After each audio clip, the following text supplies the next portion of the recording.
On another note, the Central Bank of Swaziland has also explained that the 5-cent Swazi coin is also legal tender in the market. This also follows reports that some businesses have also difficulty in accepting the note.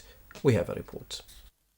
The head of strategy and communications in the central bank, Zitulele Gina, said they were also worried about certain businesses in the country that are refusing to accept the 5-cent coins which are in circulation. Many people have called us to alert us that businesses were no longer accepting the 5-cent coin, the Lilang anyone.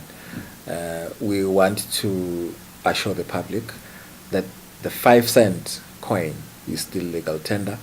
When we introduced a new series of coins last year, we made it clear that the 5-cent coin was not affected by the change. The change was from the 10-cent coin upwards. So whether it's the silver or the bronze coin, the effect is still the same. That one should still continue to be in circulation.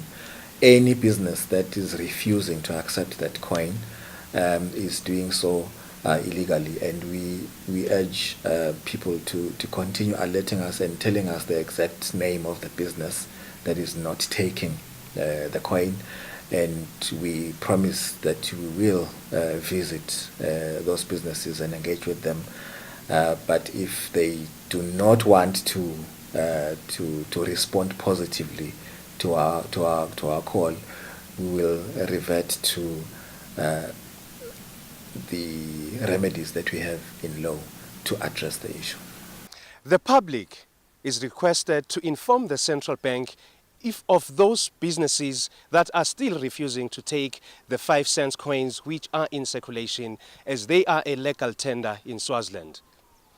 Mbongwa Ngumalo with Mbongwa Dube for Swazi TV News in Babane.